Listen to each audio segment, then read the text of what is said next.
0034. Estaba listo. Mi avatar iba equipado hasta las cejas y armado hasta los dientes. Llevaba tantos artículos mágicos y tanta munición como cabía en el inventario. Todo estaba en su sitio.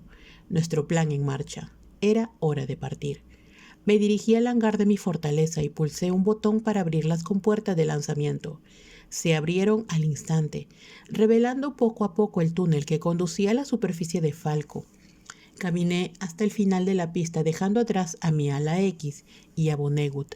Aunque eran buenas naves y estaban dotadas de armas y defensas excelentes, no iba a usarlas en esa ocasión. Ninguna de las dos me ofrecería protección suficiente ante la épica batalla que estaba a punto de tener lugar en Cetonia. Afortunadamente, contaba ya con un nuevo medio de transporte.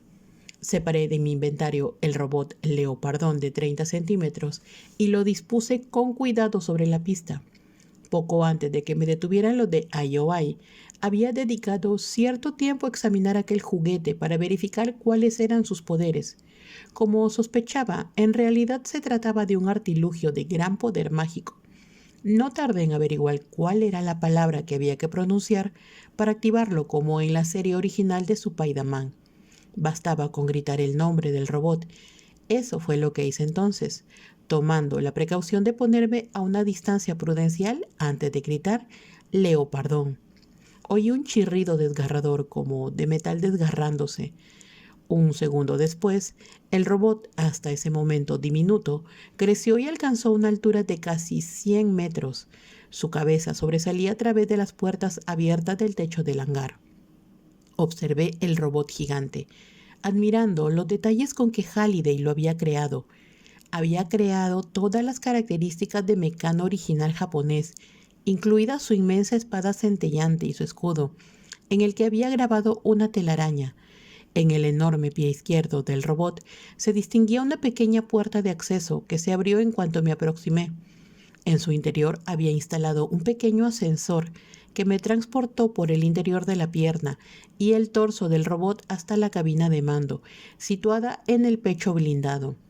Tras sentarme en la silla del capitán, descubrí en un cajón transparente fijado a la pared un brazalete plateado de control que extraje e instalé en la muñeca de mi avatar. El dispositivo me permitiría usar órdenes de voz para controlar al robot desde el exterior. Había varias hileras de botones en la consola de mando. Frente a mí, todas ellas etiquetadas en japonés. Pulsé uno de ellos y los motores se pusieron en marcha. Después pulsé el acelerador y los cohetes gemelos, situados en los pies del robot, iniciaron la ignición y lo elevaron. Alejaron de mi fortaleza y lanzaron al cielo, estrellado de Falco. Me di cuenta de que Halliday había añadido un viejo reproductor de cintas de 8 pistas y de que a mi derecha había varios cassettes. Agarré uno al azar y lo metí en la ranura.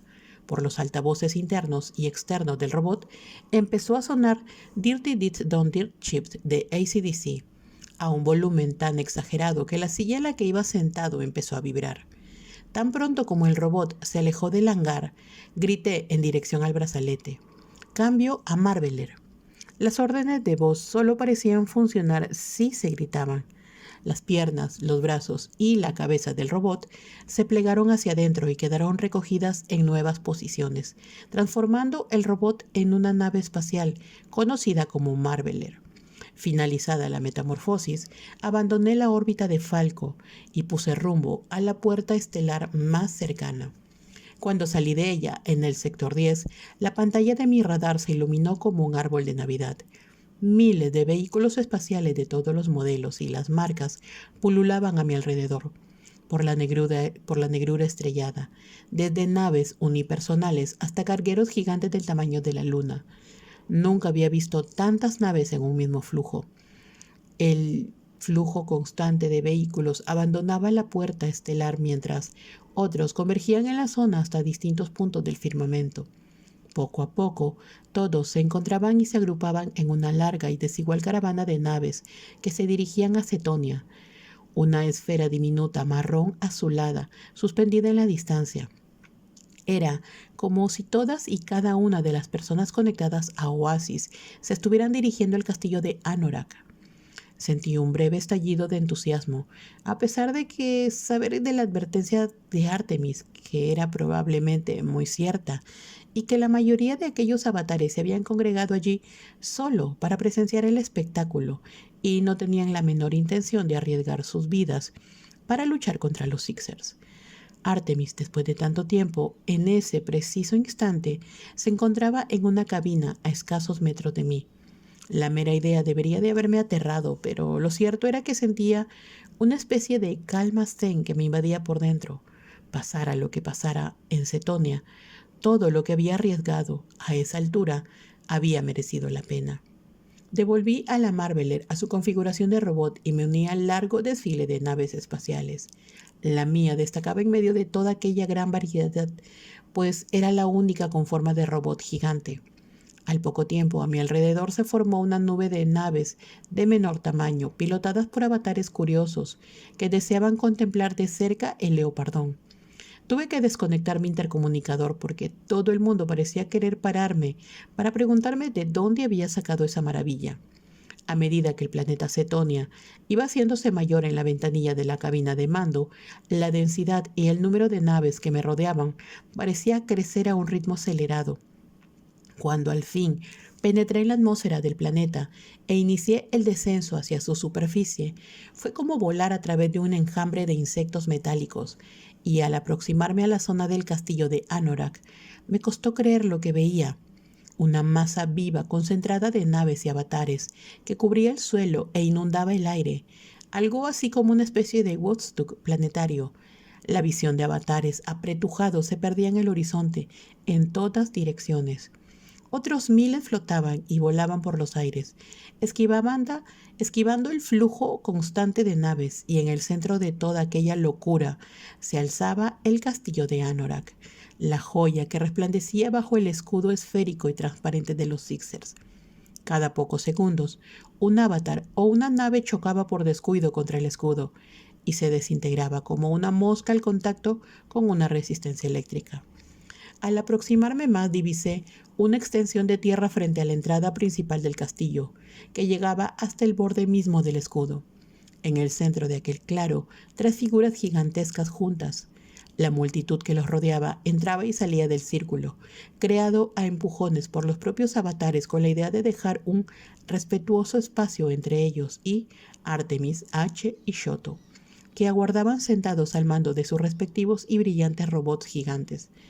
Era la primera ocasión que tenía de ver cuáles habían seleccionado tras franquear la segunda puerta, y reconozco que tardé un poco en situar a la inmensa robot que pilotaba Artemis, negra y plateada con un complejo tocado en forma de boomerang.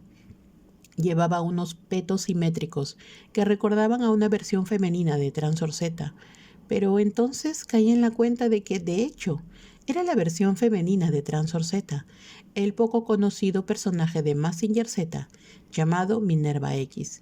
H había escogido un Meccano Gundam RX-78 de la serie anime Mobile Suit Gundam, en el que él siempre había sentido debilidad. Bueno, a pesar de saber que H era mujer en la vida real, su avatar seguía siendo hombre, por lo que había optado por referirme a él en masculino. Shoto sobresalía medio metro por encima de los otros dos, oculto en el interior de la cabina de Raiden, el enorme robot azul y rojo de unos dibujos animados japoneses a mediados de los 70. Brave Anime. El inmenso Meccano sostenía su característico arco dorado con una mano y un gran escudo puntiagudo en la otra. Cuando sobrevolé la cúpula protectora y quedé suspendido en el aire sobre los demás, se oyó un clamor popular. Roté para variar de orientación y lograr que el leopardón quedara recto, y luego apagué los motores y descendí suavemente a la superficie. Mi robot aterrizó plantando una rodilla en el suelo y el impacto hizo temblar el suelo. Mientras me enderezaba, el mar de espectadores empezaba a corear el nombre de mi avatar. Parsifal, Parsifal. Mientras los vitores se apagaban y se transformaban de nuevo en un clamor difuso, me volví para observar a mis compañeros. Una entrada espectacular para un gran fanfarrón, soltó Artemis a través de nuestro canal de comunicación privado. ¿Has llegado tarde a propósito? No ha sido culpa mía, lo juro. respondí intentando no perder la calma. Había mucha cola en la puerta estelar. H asintió con la cabeza gigantesca de su robot. Todas las terminales de transporte del planeta llevan desde anoche vomitando avatares, dijo, señalando lo que nos rodeaba con la descomunal manaza de Gundam. Esto es increíble. Nunca había visto a tantos juntos en un único lugar. Yo tampoco, admitió Artemis. Me sorprende que los servidores de GCS puedan soportar tanta carga con tanta actividad en un solo sector, pero no parecen estar colgándose. Me fijé un buen rato en los numerosos avatares que nos rodeaban y después en el castillo. Miles de personajes voladores y naves seguían revoloteando alrededor del escudo, disparándole, en ocasiones, balas, rayos láser, misiles y otros proyectiles que impactaban en su superficie sin causarle el menor daño. En el interior de la esfera transparente, miles de avatares Sixer fuertemente armados permanecían en silenciosa formación, rodeando por completo la fortaleza. Intercaladas entre ellos se distinguían filas de tanques y cazas. En cualquier otro escenario, el ejército Sixer habría parecido imponente, tal vez invencible, pero a la vista de la muchedumbre sin fin que los rodeaba, los Sixer se veían superados en número, empequeñecidos. ¿Y bien, Parcival?, dijo Shoto haciendo girar la cabeza de su inmenso robot en dirección a mí. Empieza el espectáculo, amigo mío. Si esa esfera no se derrumba como nos has prometido, la situación se va a poner bastante difícil. Abatir el escudo, pronunció H, citando una frase de El retorno del Jedi. Debemos concederle algo más de tiempo. Me eché a reír y usé la mano derecha de mi robot para darle unas palmadas en su muñeca izquierda, indicándole la hora.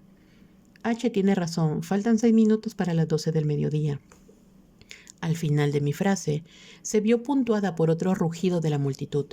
Frente a nosotros, en el interior de la esfera, las inmensas puertas principales del castillo de Anorak habían empezado a abrirse, y solo un avatar Sixer emergía de ellas, Sorrento. Sonriendo ante el estruendo de silbidos y abucheos con que fue recibida su llegada, Sorrento agitó una mano y sus tropas que formaban frente al castillo inmediatamente se dispersaron, dejando libre un gran espacio abierto. Sorrento se adelantó y plantó ante él, frente a nosotros y apenas unos metros de distancia del otro lado del escudo. 10 Sixers más abandonaron el castillo y se situaron tras Sorrento, dejando uno tras otro una separación considerable. Esto no me gusta nada, susurró Artemis por el intercomunicador. A mí tampoco, dijo H. Sorrento observó la escena y nos dedicó otra sonrisa. Al hablar, su voz llegaba amplificada por unos altavoces instalados en los tanques y los cazas, lo que le permitía transmitir su mensaje a los presentes en la zona. Y como había cámaras y reporteros de los principales canales de noticias, yo sabía que sus palabras iban a ser transmitidas a todo el mundo. «Bienvenidos al castillo de Anorak», dijo Sorrento. «Los esperábamos». Dibujó un gesto amplio con la mano, señalando con ella la multitud airada que lo rodeaba. Debo admitir que nos ha sorprendido un poco la cantidad de gente que se ha congregado aquí hoy, pero a estas alturas ya debe de resultar bastante obvio, incluso para el más ignorante de ustedes, que no hay nada que pueda traspasar nuestro escudo. Su declaración fue recibida con un rugido ensordecedor de amenazas, insultos y obscenidades diversas. Yo aguardé un momento antes de alzar mis 2 manos de robot pidiendo calma. Una vez que algo parecido al silencio se hizo entre los congregados, conecté el canal de comunicación público, lo que tuvo el mismo efecto que si hubiera conectado un sistema de megafonía gigante. Bajé el volumen de mis auriculares para evitar acoplamientos y dije: «Se equivoca, Sorrento. Nosotros vamos a entrar a mediodía, todos nosotros». Otro rugido se elevó entre los Gunters. Sorrento no se molestó siquiera en esperar a que se callaran. «Puedes intentarlo si quieren», añadió sin dejar de sonreír. Y entonces sacó un objeto de su inventario y lo colocó en el suelo frente a él. Amplié la imagen para ver mejor y noté que se me agarrotaba la mandíbula. Se trataba de un robot de juguete, un dinosaurio bípedo con piel de armadura y 2 grandes cañones montados sobre los hombros. Lo reconocí de inmediato, de varias películas japonesas de finales del siglo pasado. Era Mechagodzilla. Kiryu, gritó Sorrento con la voz amplificada. Al sonido de su orden, el pequeño robot creció hasta alzarse casi tanto como el propio castillo de Anorak, 2 veces más que los robots gigantes que nosotros pilotábamos. La cabeza blindada de aquel lagarto mecánico rozaba prácticamente lo alto del escudo protector esférico. Un silencio temeroso se extendió entre la multitud, seguido de un murmullo de reconocimiento de los miles de counters presentes. Todos sabían quién era aquel coloso metálico y que era probable que resultara indestructible. Sorrento se introdujo en el mecano a través de la puerta de acceso situada en uno de sus talones. Segundos después, los ojos de la bestia empezaron a emitir unos destellos intensos amarillentos. Echó hacia atrás la cabeza, abrió las fauces y dejó escapar un rugido metálico desgarrador. Al momento, los 10 avatares Sixers que montaban guardia detrás de Sorrento también extrajeron sus robots de juguete y los activaron. 5 de ellos poseían los inmensos leones robóticos que podían convertirse en Voltron. Los otros 5, unos mecanos gigantes de Robotech y el Neon Genesis Evangelion. «Mierda», oí susurrar a Artemis y H al unísono. «Vamos», exclamó Sorrento desafiante.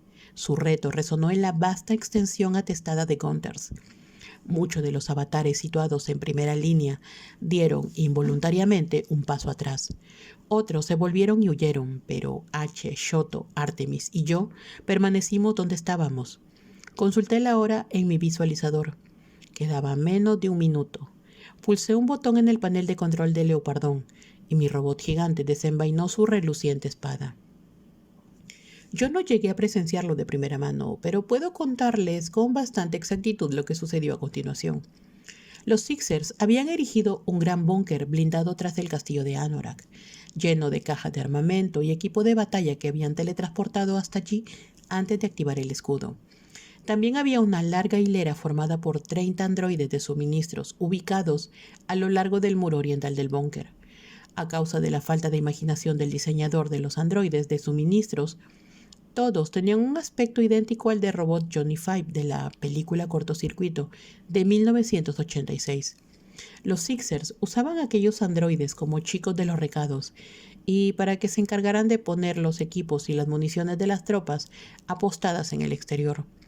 Cuando faltaba exactamente 1 minuto para las 12, uno de los androides de nombre SD-03 se activó y desenganchó de su punto de carga.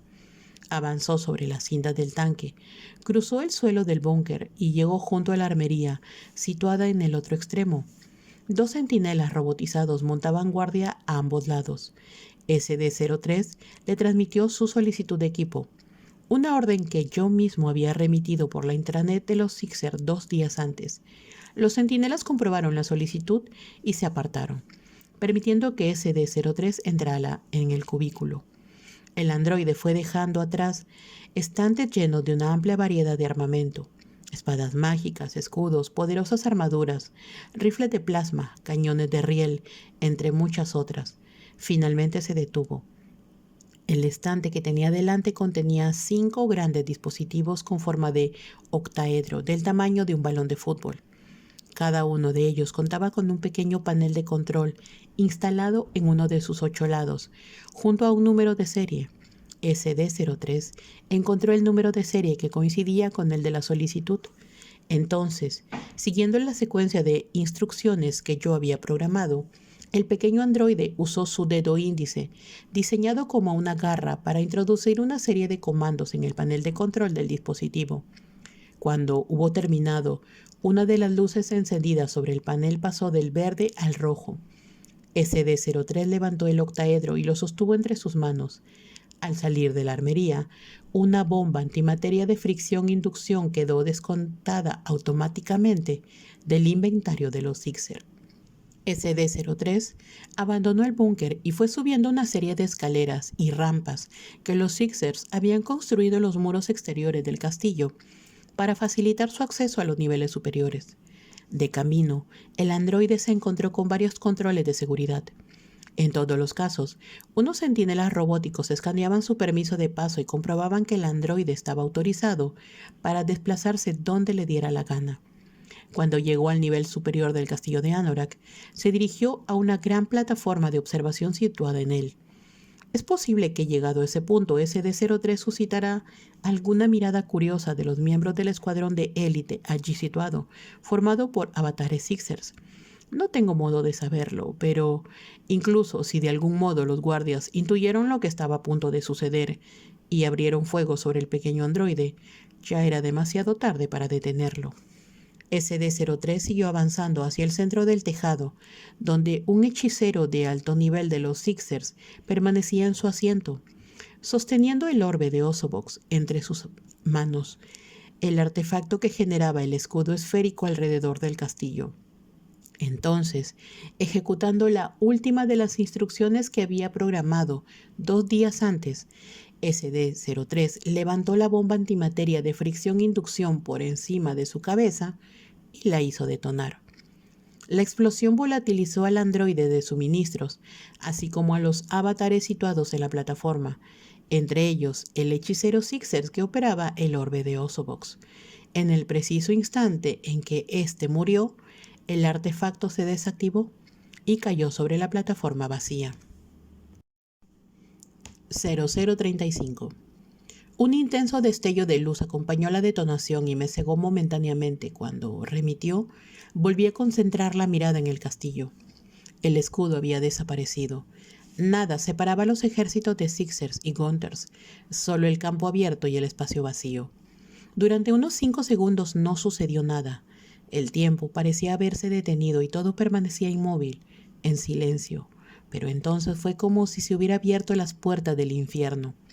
Sentado solo ante el puente de mando de mi robot, solté un grito silencioso de alegría. Por increíble que pareciera, mi plan había funcionado, pero no había tiempo para celebraciones. Me encontraba en medio de la mayor batalla de la historia de Oasis. No sé qué esperaba que ocurriera a continuación. Tal vez confiaba en que una 10ª parte de los Gunther presentes se uniera a nuestro asalto contra los Sixers, pero en cuestión de segundos quedó claro que todos ellos pretendían sumarse a la batalla. Un desgarrador grito de guerra se elevó de los miles de avatares que nos rodeaba, y todos ellos desde distintas direcciones avanzaron y rodearon al ejército enemigo. Su decisión fue lo que más me asombró, porque parecía claro que muchos de ellos se dirigían a una muerte segura.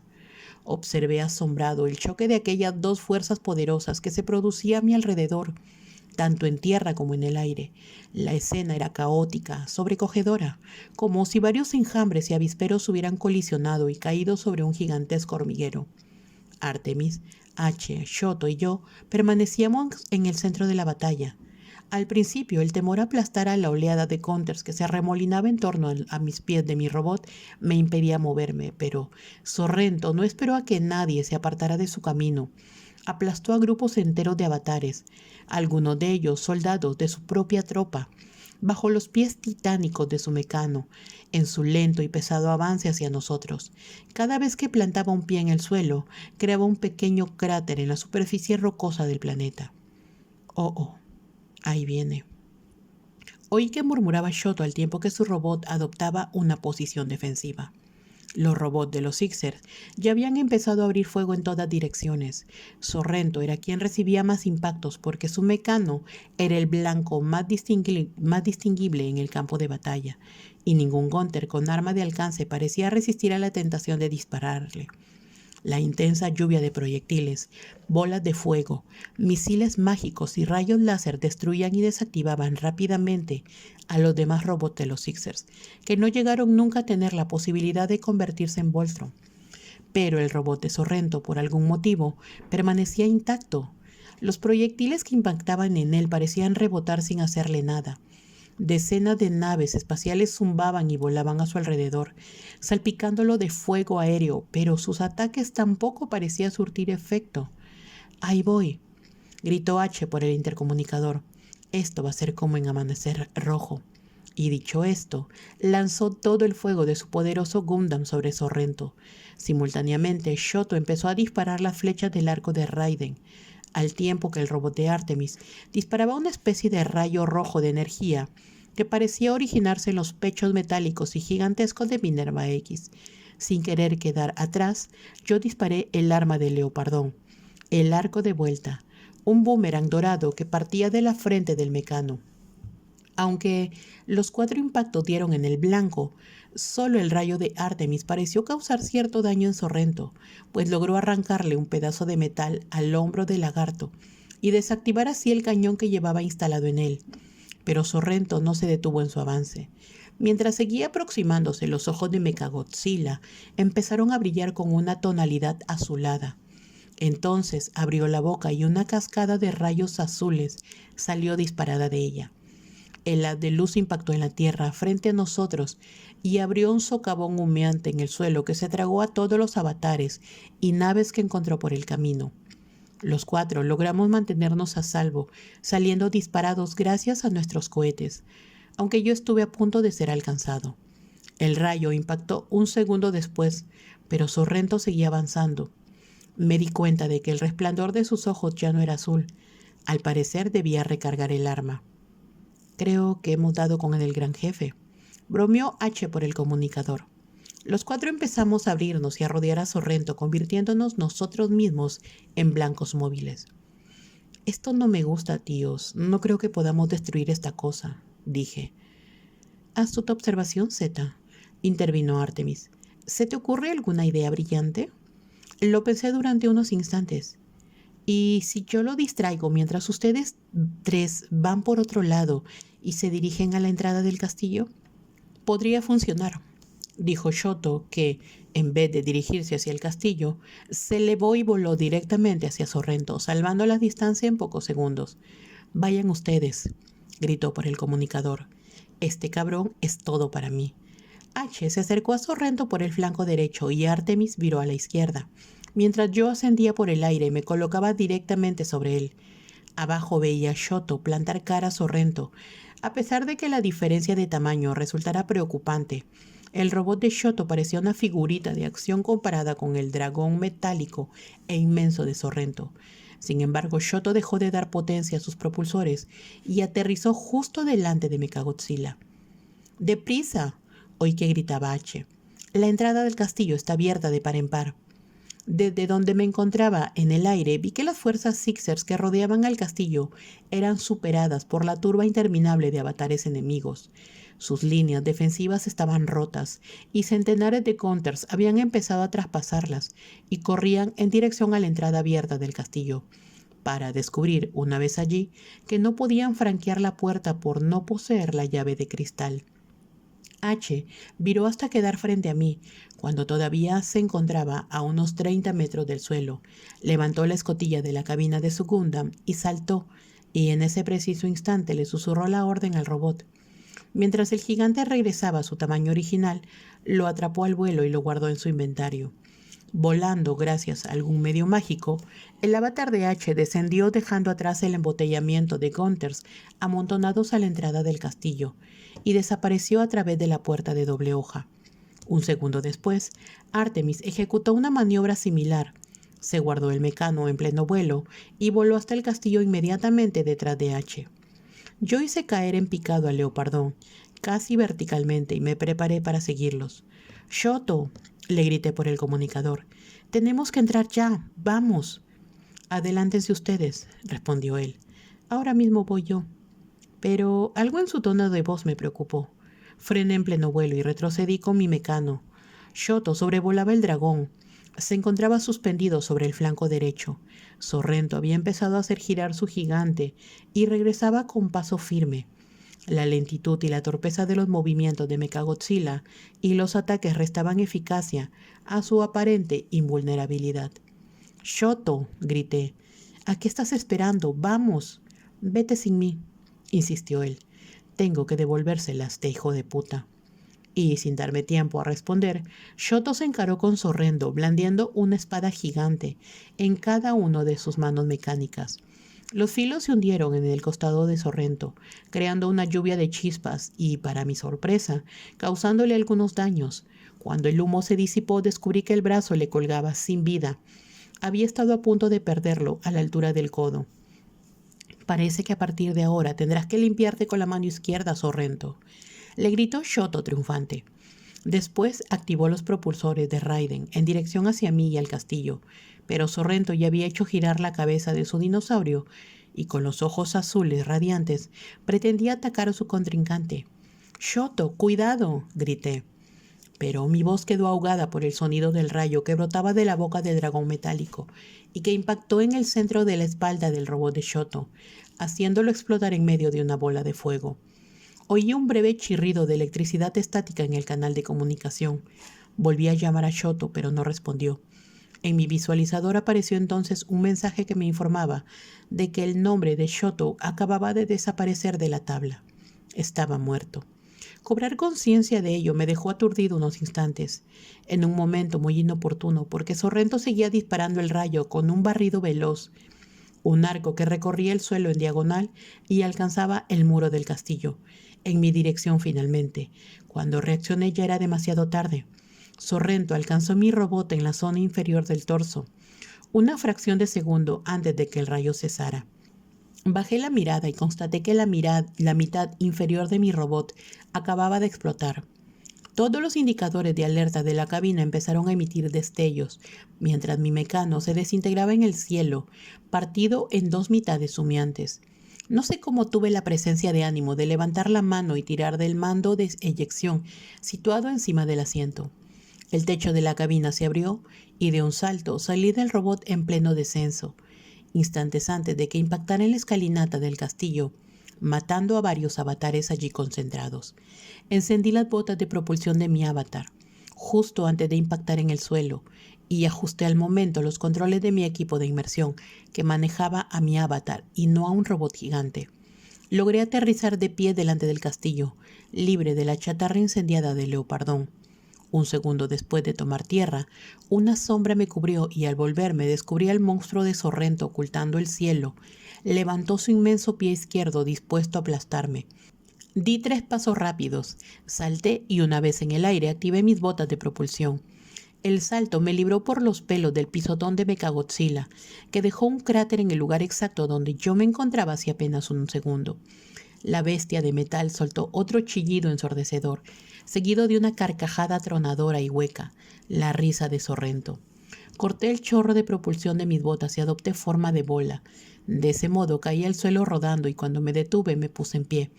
Alcé la vista para verle la cara metálica al lagarto. Sus ojos en ese momento no brillaban, así que podía propulsarme una vez más y llegar al interior del castillo, sin dar tiempo a Sorrento a dispararme de nuevo. Y él no podría seguirme al interior, a menos que se desprendiera de su robot gigante. Oí que Artemis y H me gritaban por el comunicador. Ya estaban adentro, frente a la puerta, esperándome. Lo único que tenía que hacer era entrar volando en el castillo y hundirme a ellos. Podríamos franquearla los tres juntos, antes de que Sorrento nos diera el alcance. Estaba seguro. Pero no me moví. Lo que sí hice, en cambio, fue extraer la cápsula beta y sostener el pequeño cilindro metálico en la palma de mi mano. Sorrento había intentado matarme y de paso se había cargado a mi tía, a varios vecinos, entre ellos a la dulce señora Gilmore, que jamás en su vida había hecho daño a nadie. También había asesinado a Daito, que era mi amigo, a pesar de que no habíamos llegado a conocernos personalmente. Acababa de quitarle la vida al avatar de Shoto, arrebatándole la oportunidad de franquear la tercera puerta. Sorrento no merecía su poder, el cargo que ocupaba. En ese momento supe que lo que Sorrento merecía era una derrota y una humillación pública. Merecía que le dieran una patada en el culo en presencia de toda la humanidad. Sostuve la cápsula beta muy alta sobre la cabeza y pulsé el botón que la activaba. El destello de luz que siguió fue cegador, y el cielo enrojeció mientras mi avatar cambiaba, crecía y se transformaba en un alienígena humanoide de piel roja y plateada, ojos resplandecientes en forma de huevo y rara cabeza con aleta, y una luz de intensidad intermitente encajada en el centro del pecho. Durante los 3 minutos siguientes sería Ultraman. Mechagodzilla dejó de gritar y destrozarlo todo. Su mirada, hasta entonces dirigida hacia abajo, donde mi pequeño avatar se encontraba un segundo antes, se desplazó lentamente hacia las alturas para abarcar en su totalidad a su nuevo oponente. y nuestros ojos brillantes se encontraron al fin. Me hallaba cara a cara frente al robot de Sorrento, igualándolo casi en altura y tamaño. El robot de Sorrento dio varios pasos atrás torpemente. Sus ojos volvían a brillar. Yo me agaché un poco adoptando una postura defensiva y me fijé en que en una esquina de mi visualizador había aparecido un marcador que acababa de iniciar una cuenta atrás desde los 3 minutos. Bajo ese contador aparecía un menú en el que, en japonés, se enumeraban los distintos ataques de energía de Ultraman. Sin dudarlo, escogí el rayo Specium y levanté mucho los brazos frente a mí, uno en posición horizontal y el otro en posición vertical formando una cruz. Un rayo de energía blanca intermitente salió disparado de mis antebrazos e impactó en el pecho de Mechagodzilla, empujándolo hacia atrás. Perdió el equilibrio. Sorrento, sin control, tropezó con sus descomunales pies. Su robot cayó al suelo y aterrizó de lado. Los miles de avatares que observaban desde el caótico campo de batalla a nuestro alrededor estallaron en vítores. Salí volando por los aires y ascendí medio kilómetro en línea recta. Entonces me dejé caer, con los pies por delante, apuntando los talones directamente a la espalda curvada de Mechagodzilla. Cuando se produjo el impacto, oí que en el interior de la bestia algo se partía bajo mi impulso y mi peso. De la boca del dinosaurio empezó a salir humo y el brillo azul de sus ojos desapareció. Ejecuté una voltereta hacia atrás y aterricé agazapado tras el robot que seguía tendido. El único brazo que seguía funcionando se agitaba sin parar, al tiempo que la cola y las patas iban de un lado a otro. Sorrento parecía forcejear con los mandos, en un intento desesperado por lograr que la bestia se pusiera en pie. A continuación, seleccioné Yatsugaki Korin de mi menú de armas, el Ultra Slice, y al momento un filo circular brillante rodeado de azul eléctrico apareció en mi mano derecha, girando rápidamente. Apuntándolo contra Sorrento, lo solté con un golpe de muñeca, como si se tratara de un frisbee. Rasgó el aire con un chirrido e impactó en el estómago de Mechagodzilla. La sierra de energía partió su piel metálica como si estuviera hecha de tofu, partiendo el robot en 2 mitades, justo antes de que la máquina explotara. La cabeza se separó del cuello. Sorrento había conseguido saltar, pero como el lagarto gigante ya se encontraba en el suelo, la cabeza rodó a ras de suelo. Sorrento se hizo rápidamente con la situación y los cohetes que asomaban a la cabeza se encendieron y lo elevaron rápidamente por los aires. Sin darle tiempo a que llegara muy lejos, crucé los brazos de nuevo y le disparé otro rayo Specium, que impactó en aquella cabeza que huía como si de una paloma de barro se tratara. La gran explosión que siguió la desintegró al momento. La multitud enloqueció. Revisé la tabla y constaté que, en efecto, el número de empleados de Sorrento ya no figuraba en ella. Su avatar había muerto.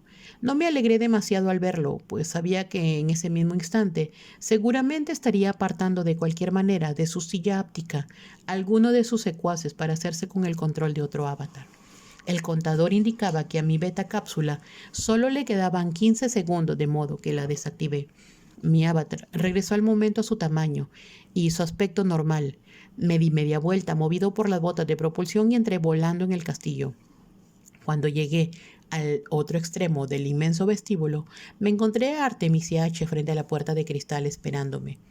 Los cuerpos humeantes y ensangrentados de más de 10 avatares Sixer recientemente ajusticiados yacían esparcidos por el suelo, a su alrededor, y se disolvían lentamente en la nada de la no existencia. Al parecer, allí acababa de producirse una escaramuza breve y decisiva que yo me había perdido por poco. «No es justo», dije, interrumpiendo el suministro a mis botas y posándome en el suelo junto a H. «Podrían haberme dejado al menos uno con vida». Artemis no se molestó en responder y me hizo un gesto obsceno con el dedo corazón. «Felicidades por cargarte a Sorrento», dijo H. «Ha sido un enfrentamiento épico, sin duda, pero a pesar de ello sigue siendo un idiota rematado. Lo sabes, ¿no?» Sí, me encogí de hombros. «Lo sé». «Eres un capullo egoísta», gritó Artemis. «¿Y si te hubieran matado él a ti?» «Pero no lo he hecho, ¿o sí?» Me defendí dando un paso al frente para examinar mejor la puerta de cristal. «O sea que tranquilízate y vamos a abrir esto». Me fijé en la cerradura que ocupaba el centro de la puerta, en las palabras grabadas sobre ella, escritas en su superficie prismáticas: caridad, esperanza, fe. Saqué mi copia de la llave de cristal y la levanté. H y Artemis hicieron lo mismo. No ocurrió nada. Intercambiamos miradas de preocupación. Entonces se me ocurrió una idea y carraspeé un poco antes de hablar. 3 is magic number, dije, recitando el primer verso de la canción de Schoolhouse Rock. Apenas lo hube dicho, la puerta de cristal empezó a emitir destellos y en ella aparecieron 2 cerraduras más a ambos lados de la primera. Eso era. Susurró H. Mierda, no puedo creérmelo. Estamos aquí delante de la tercera puerta. Artemis asintió. Finalmente. Inserté mi llave en la cerradura central.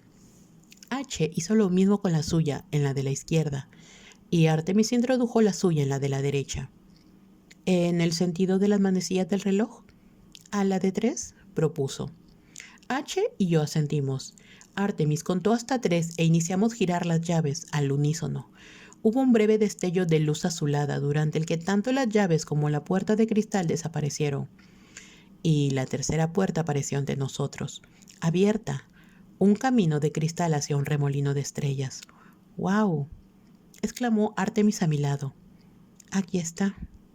Los 3 dimos un paso al frente, preparándonos para franquear la puerta, pero entonces oí un estrépito ensordecedor, como si el universo entero estuviera partiéndose en 2. Y después todos morimos. 0036. Cuando tu avatar muere, la pantalla no vuelve al negro enseguida.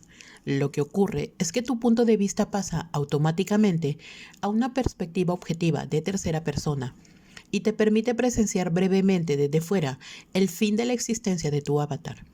Una décima de segundo después de que oyéramos aquel atronador estallido, mi perspectiva cambió y me encontré contemplando a nuestros 3 avatares inmóviles frente a la puerta abierta. Entonces una luz blanca cegadora inundó el mundo, acompañada de una pantalla de sonido ensordecedor. Así era como siempre había imaginado verse atrapado en una explosión nuclear. Durante un breve instante, vi los esqueletos de nuestros avatares suspendidos en el interior de los perfiles transparentes de nuestros cuerpos inmóviles, y acto seguido, la puntuación en mi contador de vida se desplomó hasta el 0. El impacto se produjo un segundo después, desintegrándolo todo a su paso. Nuestros avatares, el suelo, las paredes, el propio castillo y a los miles de avatares congregados a su alrededor. Todo se convirtió en polvo fino atomizado que permaneció suspendido en el aire durante un segundo, antes de posarse sobre la Tierra. La superficie entera del planeta había sido arrasada. El área que rodeaba el castillo de Anorak, lleno hasta ese momento de avatares guerreros, se había convertido en un erial árido y desolador. Todo y todos habían sido destruidos. Solo la tercera puerta permanecía en su sitio, un marco de cristal que flotaba en el aire sobre el cráter donde el castillo se alzaba un instante antes. Mi sorpresa inicial dio paso al temor cuando me di cuenta de lo que acababa de suceder. Los Sixers habían detonado el cataclista. Era la única explicación. Solo ese artefacto increíblemente potente era capaz de algo así. Había matado a los avatares del sector y destruido incluso el castillo de Anorak, una fortaleza que hasta ese momento había resultado indestructible. Yo contemplaba la puerta abierta que flotaba en el espacio vacío y esperaba lo inevitable, que apareciera el mensaje final en el centro de mi visualizador, las palabras que sabía que todos los demás avatares debían de estar viendo en ese momento. Game over. Pero cuando al fin desaparecieron unas letras, el mensaje era otro. Felicidades, tienes una vida extra. Después, mientras contemplaba asombrado el mensaje, vi que mi avatar reaparecía, regresando a la existencia en el punto exacto donde acababa de morir segundos antes. Volví a encontrarme frente a la puerta abierta, pero entonces flotaba en el aire, suspendida varios metros por encima de la superficie del planeta, sobre el cráter creado por la destrucción del castillo. Mientras mi avatar terminaba de materializarse, bajé la vista y constaté que el suelo sobre el que me había apoyado hasta hacía un momento había desaparecido. Y lo mismo sucedía con mis botas de propulsión y el resto de cosas que llevaba. Parecía que yo también me había quedado suspendido en el aire, como el coyote de los dibujos animados del Correcaminos. Y entonces me desplomé. Traté desesperadamente de agarrarme a la puerta que tenía delante, pero quedaba fuera de mi alcance. Impacté en el suelo y a consecuencia de la caída perdí un tercio de mis puntos. Me puse en pie despacio y miré a mi alrededor. Me encontraba en un gran cráter de forma cúbica, el espacio ocupado hacía muy poco por los cimientos y el primer sótano del castillo de Anorak.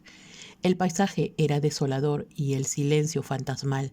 No había ruinas de la fortaleza ni chatarra de los miles de casas y naves que segundos atrás inundaban el aire.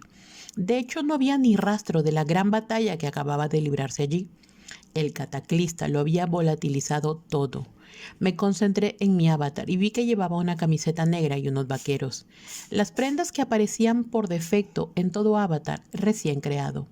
Abrí mi hoja de resultados y mi inventario. Mi avatar mantenía el mismo nivel y puntuaciones que antes, pero el inventario estaba totalmente vacío, salvo por un artículo. La moneda de 25 centavos que había obtenido tras jugar la partida perfecta de Pac-Man en Arcade. Tras guardarla en mi inventario, no había podido sacarla de allí, por lo que no había podido aplicarle adivinaciones ni hechizos de identificación. No había podido averiguar cuál era el verdadero propósito de la moneda, ni sus posibles poderes. Con todos los acontecimientos tumultuosos de los meses pasados, había llegado a olvidar incluso que la tenía.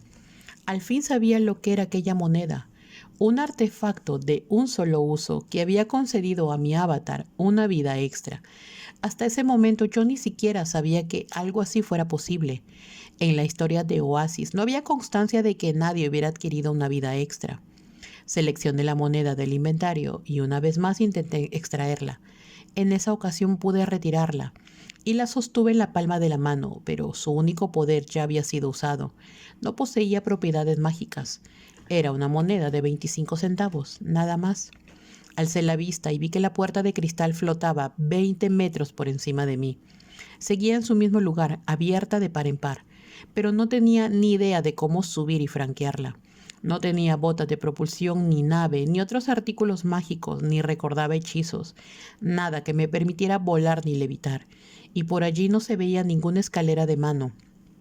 Ahí estaba yo, a un tiro de piedra de la tercera puerta, pero sin poder llegar hasta ella. «¡Hey, Z!», oí que decía una voz. «¿Me oyes?». Era H, pero su voz ya no me llegaba distorsionada para parecer masculina. La oía perfectamente, como si hablara conmigo a través del intercomunicador. Aquello no tenía sentido. ¿Por qué mi avatar ya no tenía intercomunicador y el avatar de H estaba muerto?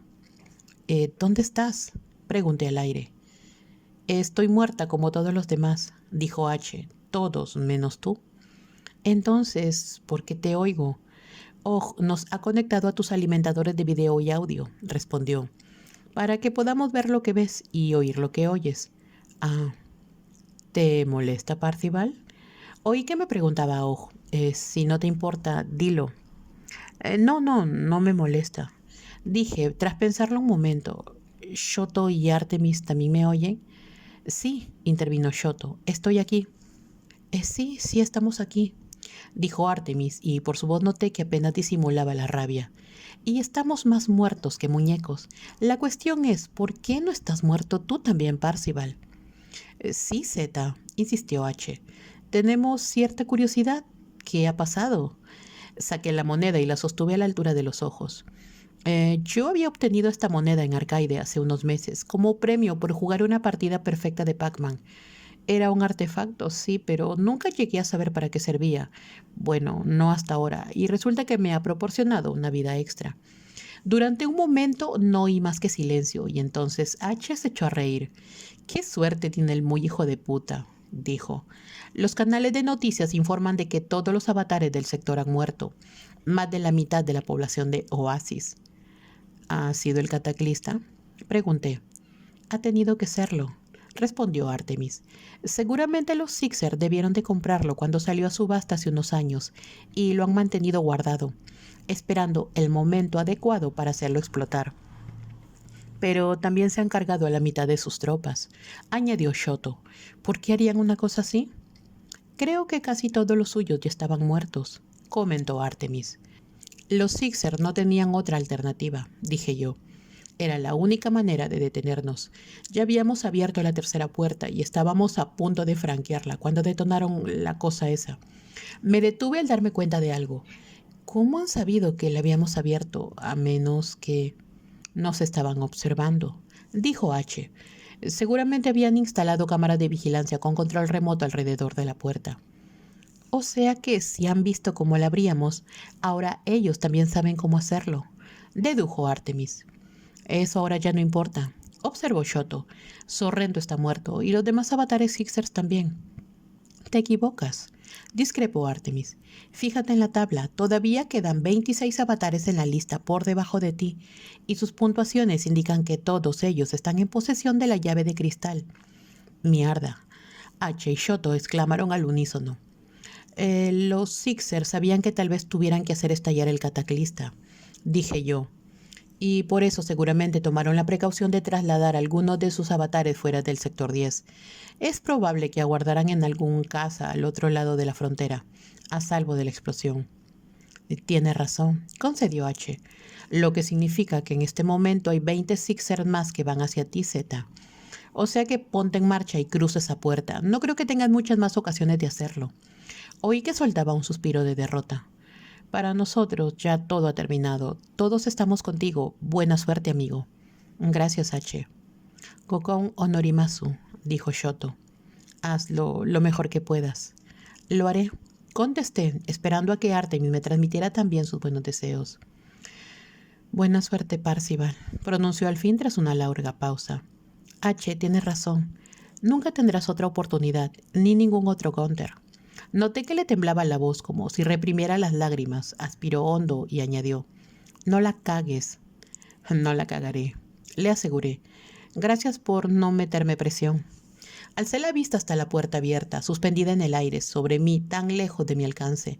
La bajé de nuevo y escruté lo que me rodeaba, buscando desesperadamente el modo de llegar hasta ella. Algo llamó mi atención. Unos pocos píxeles parpadeantes a la distancia, cerca del extremo opuesto del cráter, corrí hacia ellos. Esto, intervino H. No es mi intención hacer de copiloto pesado, ni mucho menos, pero ¿a dónde coño vas? El cataclista destruyó todos los artículos de mi avatar. Le respondí. O sea de que no tengo manera de volar hasta allá y franquear la puerta. No me lo puedo creer, tío, menuda racha. A medida que me acercaba al objeto, este se definía ante mis ojos. Se trataba de una cápsula beta que flotaba a unos centímetros del suelo y giraba en el sentido de las agujas del reloj.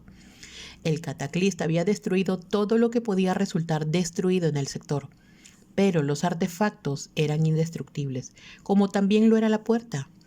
«Es la cápsula beta», exclamó Shoto. «Debe haber ido a parar ahí por la fuerza de la explosión. Puedes usarla para convertirte en Ultraman y volar hasta la puerta». Asentí. Levanté la cápsula por encima de mi cabeza y pulsé el botón de lateral para activarla, pero no ocurrió nada. «Mierda», murmuré al darme cuenta de lo que ocurría. «No funciona. Solo puede usarse una vez al día». La guardé y seguí buscando con la mirada. Debe haber otros artefactos esparcidos por aquí, dije, y empecé a correr por el perímetro de los cimientos del castillo rebuscando. ¿Alguno de ustedes llevaba algún artefacto, algo que me permita volar o levitar o teletransportarme? No, respondió Shoto. Yo no llevaba ninguno. Mi espada del Bajir era un artefacto, dijo H, pero para llegar a la puerta no te va a servir. Pero mi Chuk sí, intervino Artemis. ¿Tus Chuks? Repetí yo. Mis zapatillas, unas Chuck Taylor negras All Stars, proporcionan a quien las lleva velocidad y vuelo. Genial, perfecto, ahora solo tengo que encontrarlas. Seguí corriendo, fijándome en todo lo que veía a mi alrededor. Encontré la espada de H al cabo de un momento y la añadí a mi inventario, pero tardé otros 5 en encontrar las zapatillas mágicas de Artemis en la zona sur del cráter. Me las puse y comprobé que encajaban a la perfección en los pies de mi avatar. Te las devolveré, Artie, le dije mientras terminaba de abrochármelas, te lo prometo. Más te vale, son mis preferidas. Di 3 pasos rápidos, un salto y ya estaba volando. Me volví en el aire y me dirigí a la puerta en línea recta, pero en el último momento viré a la derecha y la rodeé. Permanecí frente a ella suspendido. La puerta de cristal abierta también se encontraba suspendida en el aire, a unos pocos centímetros de mí. Me recordaba a la puerta flotante que acompañaba a los créditos de inicio en la serie La Dimensión Desconocida. «¿Qué estás esperando?», me gritó H. «Los Sixers pueden aparecer en cualquier momento». «Lo sé, pero antes de entrar tengo que decirles algo». «Bueno, pues suéltalo rápido», No hay tiempo, dijo Artemis. Está bien, está bien. Solo quería decir que sé cómo deben sentirse los tres en este momento. Lo que ha ocurrido no es justo. Deberíamos estar franqueando todos juntos esta puerta. En fin, que antes de entrar quiero que sepan algo. Si consigo el huevo, pienso repartir el dinero del premio en 4 partes iguales, para los 4. Se hizo un silencio prolongado. «Ey, ¿me han oído?», exclamé transcurridos unos segundos. «¿Estás loco?», preguntó H al fin. «¿Y por qué vas a hacer una cosa así?». «Porque es la única salida digna», respondí. «Porque yo solo nunca habría llegado tan lejos, porque los 4 merecemos ver lo que hay del otro lado de la puerta y saber cómo termina el juego, y porque necesito su ayuda». «¿Podrías repetir eso último?», me pidió Artemis. «Necesito su ayuda». Tienen razón, esta es mi única oportunidad para franquear la tercera puerta. No habrá segundas ocasiones para nadie. Los Sixers llegarán pronto y en cuanto lo hagan, entrarán. O sea que tengo que lograrlo yo antes que ellos, al primer intento. Mis probabilidades de hacerlo se incrementarán drásticamente si ustedes tres me ofrecen su apoyo. ¿Qué dicen? «Cuenta conmigo», contestó H. «Yo ya pensaba ofrecerte mis consejos de todos modos». «Y conmigo también», dijo Shoto. «No tengo nada que perder». «A ver si lo entiendo bien», soltó Artemis. «Nosotros te ayudamos a franquear la puerta y a cambio tú aceptas compartir el dinero con nosotros». «No. Si gano, me ayuden o no, repartiré el dinero, todo el premio entre los 4. Es decir, que probablemente les interese ayudarme de todos modos». Supongo que no hay tiempo para que lo pongas por escrito», propuso Artemis. Lo pensé un momento y abrí el menú de control de mi canal privado de emisiones. Inicié una transmisión en directo para que todos los que me estuvieran viendo. El marcador de audiencia indicaba que tenía más de 200 millones de espectadores. Y ellos oyeran lo que estaba a punto de decir. «Saludos», dije. «Soy Wade Watts, también conocido como Parzival. Quiero que el mundo entero sepa que si finalmente encuentro el huevo de Pascua de Halliday, me comprometo a repartir las ganancias a partes iguales con Artemis, H y Shoto. Lo juro por mi honor de Gunther. Y si miento, que siempre me consideren un desalmado y un Sixer chupapollas». Concluida la emisión, oí que Artemis decía: «Tío, tú estás loco, lo decía en broma». «Ah, bueno, ya lo sabía». Entrecrucé los dedos, hice chasquear los nudillos, di un paso al frente y mi avatar se hundió en el torbellino de estrellas. 0037. Me encontré ante un espacio inmenso, oscuro y vacío. No veía paredes ni techo, pero parecía ver un suelo, puesto que yo me apoyaba sobre algo. Aguardé unos segundos sin saber bien qué hacer. Entonces una voz electrónica atronadora resonó en el vacío. Parecía generada por un sintetizador de voz primitivo de los que se usaban en los juegos Qbert y Gorf. «Supera la puntuación máxima o serás destruido», anunció la voz.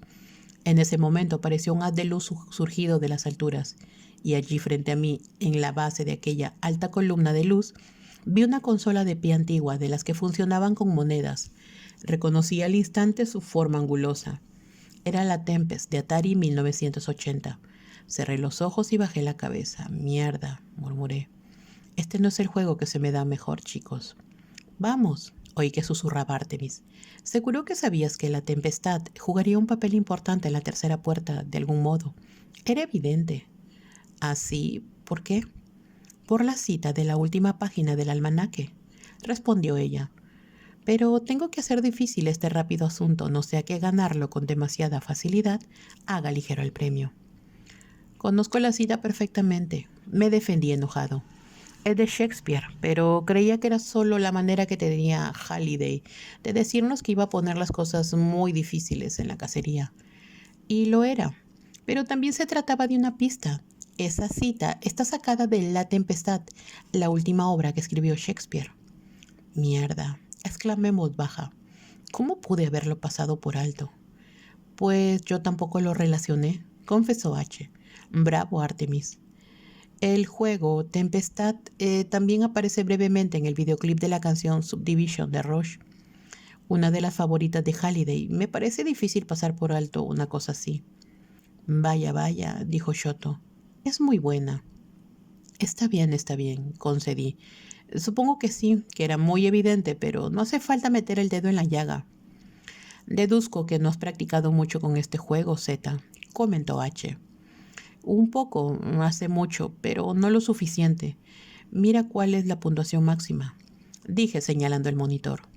Según el marcador, era de 728.329. Las iniciales que figuraban al lado eran JDH, James Donovan Halliday, y como me temía, en el marcador de vidas que aparecía en la base de la pantalla constaba un número 1. Joder, dijo H, solo una partida, como en el Black Tiger. Me acordé de la ya inútil vida extra en forma de moneda que conservaba en mi inventario y la saqué, pero al meterla en la ranura de la máquina cayó directamente al cajetín de devolución. Me agaché para recogerla y vi una etiqueta en la que se leía «Funciona con fichas». «Mi idea a la mierda», exclamé. «Y no veo ninguna máquina de fichas por aquí». «Por lo que se ve solo tienes una partida», dijo H.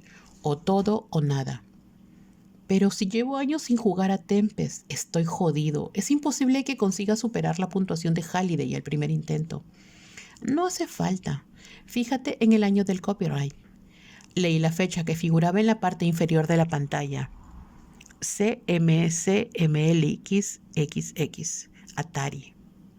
¿1980? Preguntó H en voz alta. ¿Y eso qué va a ayudarle? Eso, ¿en qué va a ayudarme? Significa que es la primerísima versión de Tempest, respondió Artemis, la que se lanzó con un error en la codificación del juego. Cuando llegó a las salas recreativas, la gente descubrió que si morías tras alcanzar cierta puntuación, la máquina te regalaba un montón de partidas extras. Ah, dije yo algo avergonzado, no lo sabía. Lo sabrías si hubieras investigado tanto como yo, añadió Artemis. Joder, tía, sabes un montón, admitió H.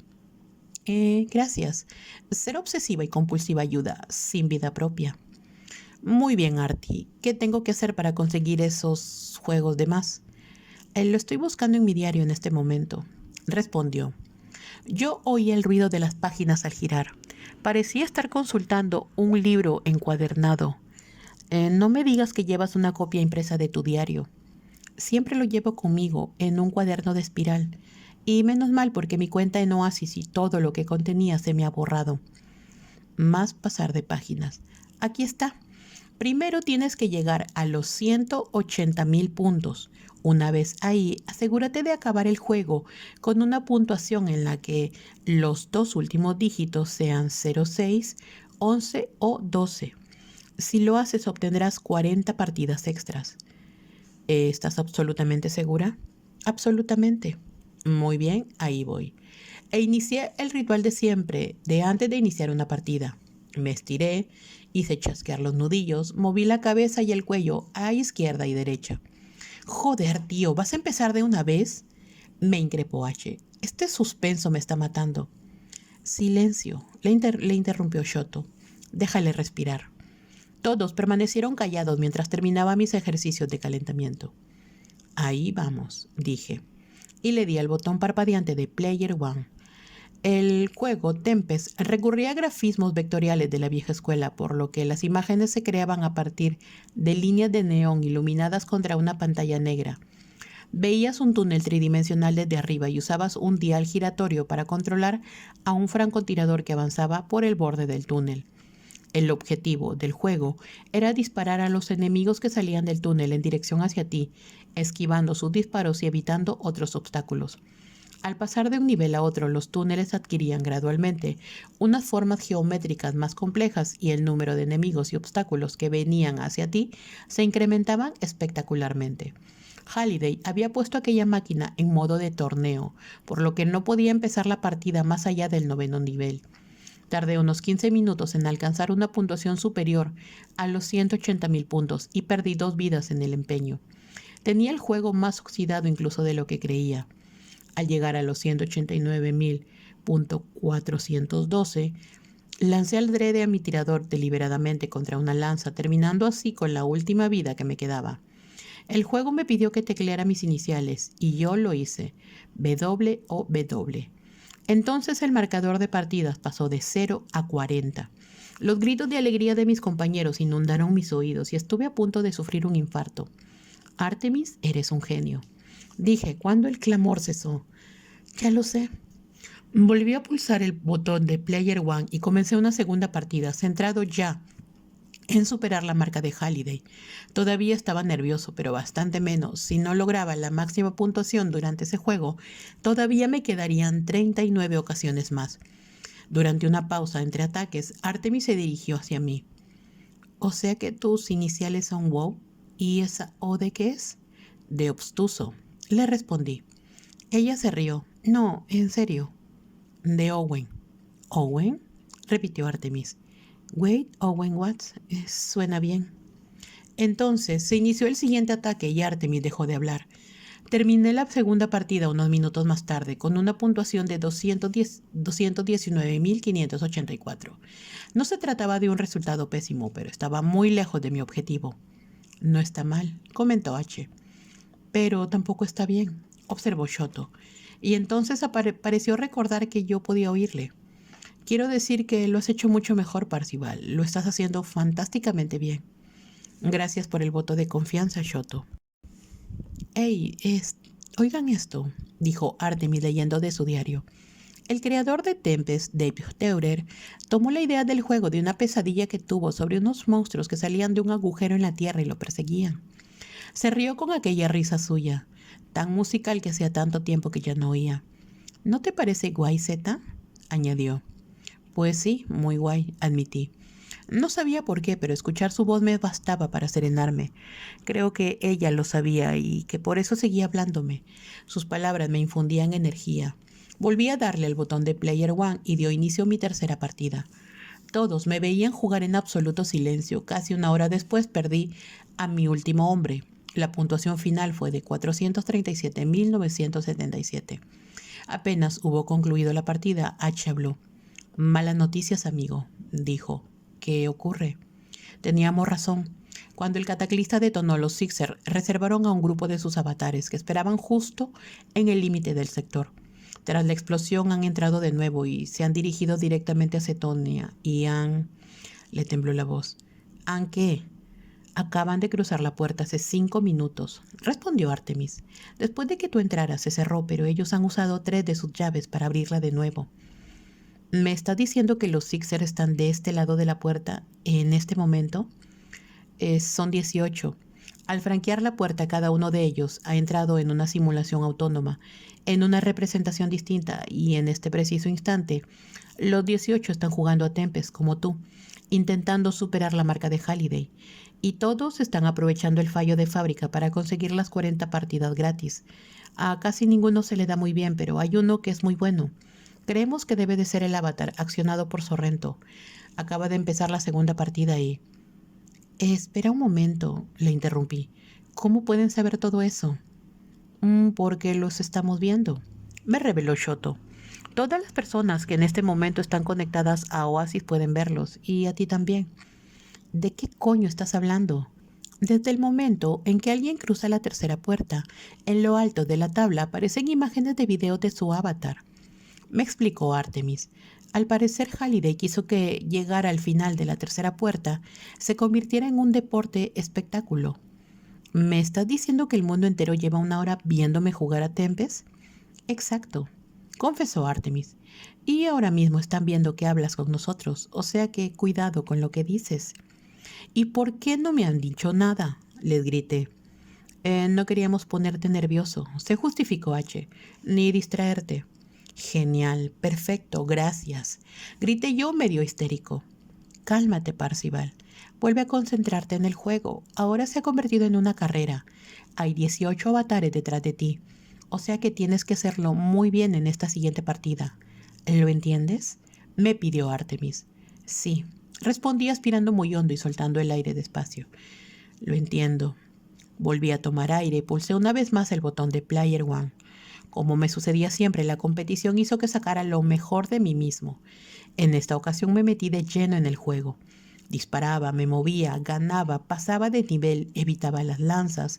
Mis manos empezaban a manejar los mandos sin que yo tuviera que pensar en nada. Llegué a olvidar lo que estaba en el juego y a los millones de personas que me observaban. Me perdí en el juego. Llevaba poco más de una hora jugando y acababa de superar el nivel 81 cuando oí otro estallido de alegría en mis oídos. «¡Lo has conseguido, tío!», oí que exclamaba Shoto. Mi mirada se desplazó hasta lo alto de la pantalla. La puntuación era de 802.488. Seguí jugando porque el instinto me llevaba a querer alcanzar la mayor puntuación posible. Pero entonces oí que Artemis carraspeaba audiblemente y me di cuenta de que no me hacía falta seguir. De hecho, lo que estaba haciendo en ese momento era perder unos segundos preciosos, malgastando toda la posible ventaja que pudiera llevarles a los Sixers. Así que malgasté enseguida las 2 vidas que me quedaban hasta que el Game Over apareció en pantalla. Introduje mis iniciales una vez más y en esta ocasión aparecieron en lo alto de la lista por encima de la puntuación máxima de Halliday. Entonces el monitor se puso negro y en el centro apareció un mensaje. «Bien jugado, Parcival. Prepárate para el estadio 2». Y entonces la consola desapareció y mi avatar desapareció con ella. Me encontré galopando por una ladera cubierta de niebla. Supuse que iba montado a caballo porque me movía arriba y abajo y oí el sonido rítmico de unos cascos repicando contra la tierra. Frente a mí, un castillo que me resultaba conocido acababa de surgir entre los jirones de niebla. Pero al fijarme en el cuerpo de mi avatar descubrí que no iba montado a lomo de ningún caballo, sino que caminaba por el suelo. Mi avatar estaba cubierto por una cota de malla y mantenía las manos extendidas frente al cuerpo, como si estuviera sosteniendo unas cuerdas. Pero no sostenían nada, no llevaban nada en mis manos. Dejé de moverme hacia adelante y el sonido de los cascos cesó también, aunque algunos segundos después de que yo me detuviera. Fue al volverme cuando descubrí la fuente de aquel sonido. No se trataba de ningún caballo, sino de un hombre que hacía chocar un coco partido por la mitad. Y entonces supe dónde me encontraba. Acababa de aparecer en la primera escena de Los Caballeros de la Mesa Cuadrada y sus locos seguidores, de Monty Python, otra de las películas favoritas de Halliday, tal vez el largometraje más venerado por los frikis de todos los tiempos. Al parecer iba a tener que enfrentarme a otro ejercicio de sincronización como el planteado por la simulación de juegos de guerra de la primera puerta. Vi que yo representaba el papel del rey Arturo. Llevaba el mismo atuendo que Graham Champa lucía en la película, y el hombre de los cocos era mi fiel siervo, Patsy, personaje interpretado por Terry Gilliam. Patsy me dedicó una reverencia y se mostró servil y sumiso cuando me volví a mirarlo, pero no dijo nada. «Es Los Caballeros de la Mesa Cuadrada, de Python», oí que exclamaba Shoto con gran emoción. «Menuda novedad», repliqué yo dejándome llevar. «Eso ya lo sé, Shoto». En mi visualizador apareció una advertencia. «Diálogo incorrecto». Y una puntuación de menos 100 puntos apareció en uno de los ángulos. «Tú actúa con calma, no te precipites». Oí que decía Artemis. «Si necesitas algo, dínoslo, Z», ofreció H. «Mueve las manos o haz algo y nosotros te proporcionaremos la réplica». Asentí y levanté los pulgares. Con todo, no creía que fuera a necesitar demasiada ayuda. En los últimos 6 años había visto la película 157 veces, ni más ni menos, y me sabía los diálogos de memoria. Volví a fijarme en el castillo que se alzaba ante mí.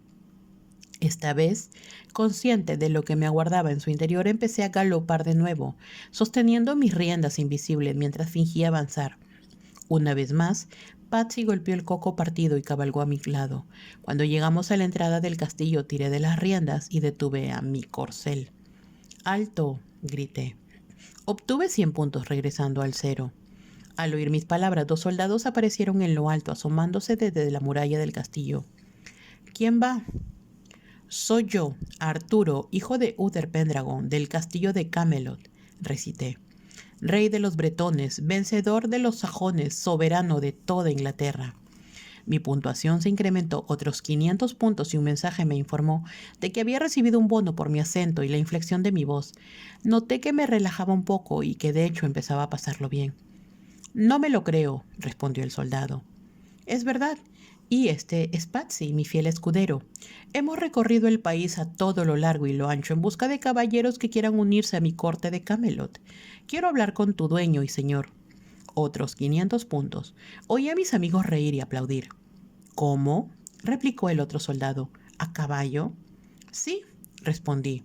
Otros 100 puntos. Esos son cocos. ¿Qué? Dije, 100 puntos. Fingen el ruido de cascos de caballo con 2 cocos vacíos. ¿Y qué? Cabalgamos desde que las nieves invernales cubrían estas tierras a través del reino de Mercia. 500 puntos más. ¿De dónde sacaron los cocos? Y así seguía. El personaje que yo debía interpretar variaba de una escena a otra. Intercambiaba papeles, siempre en el que hablaba más, por increíble que parezca. Solo me equivoqué en 6 o 7 réplicas. Cada vez que sucedía, me encogía de hombros y levantaba las palmas de las manos, señal de que necesitaba ayuda, y Artemis y Shoto me dictaban con gusto la frase correcta. El resto del tiempo permanecía en silencio, salvo cuando, en ocasiones, no lograban reprimir una risita o algún que otro ataque de carcajadas.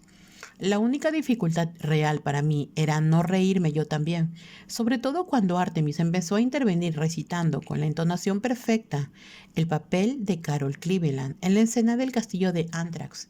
En ese momento se me escapó la risa varias veces y fui penalizado por ello, pero exceptuando esos casos, todo iba como una seda.